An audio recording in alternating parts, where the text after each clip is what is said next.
আসসালামু আলাইকুম বন্ধুরা, আজকে আপনাদের দেখাবো 35 ইঞ্চি বডির জন্য কামিজ কেটে। কামিজের ঝুল হলো 5 ইঞ্চ।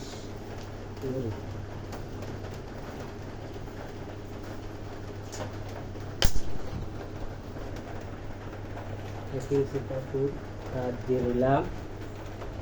আমি নেব বডির জন্য 6.5, কোমরের জন্য নেব 6.5, এখানকার জন্য 20 ইঞ্চি। এখন আমি এভাবে সোজা করে দাগ দিয়ে নিচ্ছি। এখন আমি বডি ভাগ করবো 35 8.1, কোমর হচ্ছে 32, তোর মাজার এখানে 34, ঘির বেরো 40 ইঞ্চি। দিয়ে এই জায়গা নেব 6.5 ইঞ্চি। এইভাবে দাগ দিলাম। এভাবে দাগ দিয়ে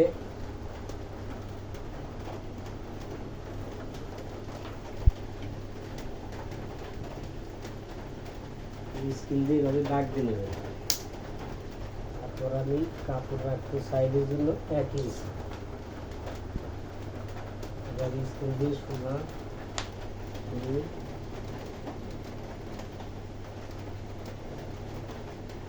দাগ দিয়ে নিয়ে এখন আমি গলা দেব 2.5 ইঞ্চি। গলার ঝুল দেব পিছনে 4। এখন আমি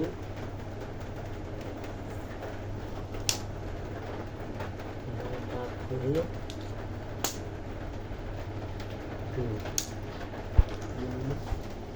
এই জায়গা 1 ইঞ্চি নেব।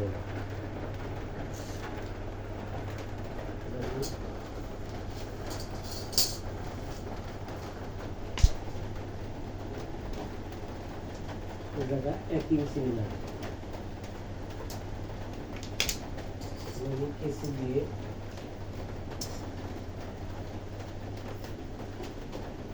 কাটা শুরু করছি।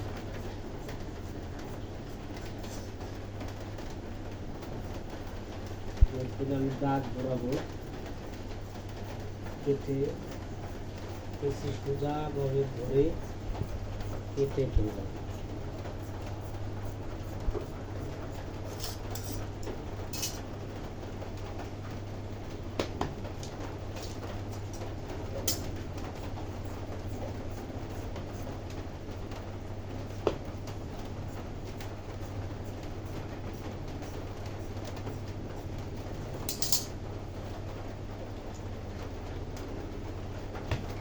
আমি এখানে একটা চেগানি বলে চেগানি কাটলাম।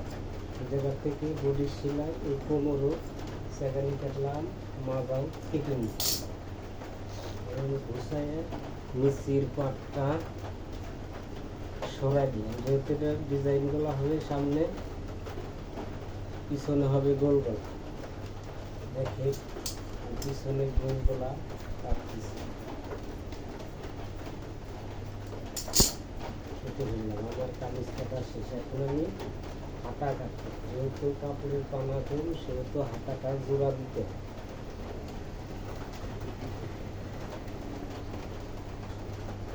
হাতার ঝুল হচ্ছে লম্বা হচ্ছে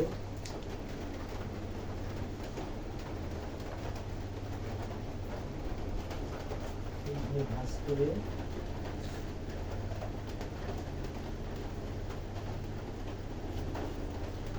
নিতে হবে। হাতার ঝুল হচ্ছে 16, লম্বা হচ্ছে 16। একেবারে ভাঙার জন্য 1 ইঞ্চি, সেলাইয়ের জন্য 1/2 ইঞ্চি, 1.5 ইঞ্চি। সোজা করে দাগ দিয়ে হাতার মৌরি হচ্ছে 10 ইঞ্চি। এই জায়গা দিয়ে 6.5 ইঞ্চি। এদিক থেকে আনবো 2.5 ইঞ্চি। সোজা করে দিয়ে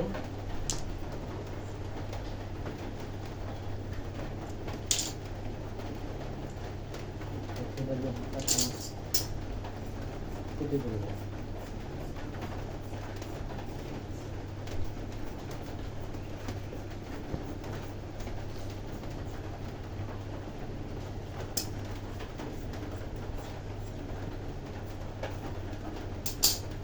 সেলাই দেবো, এই সোজাসুজি সেলাই দিয়ে জোড়া দেবো। 4টে পার্ট আছে এখানে, দেখো গোল গলা উপরটি কাপড় কাটতে পিছিয়ে দেবেন।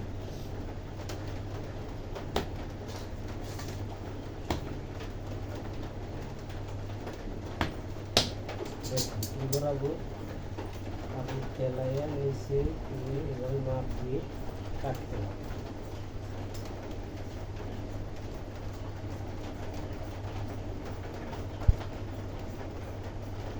এটা বসবে এই সময়, বসে কিন্তু সেলাই দিতে হবে। ধন্যবাদ।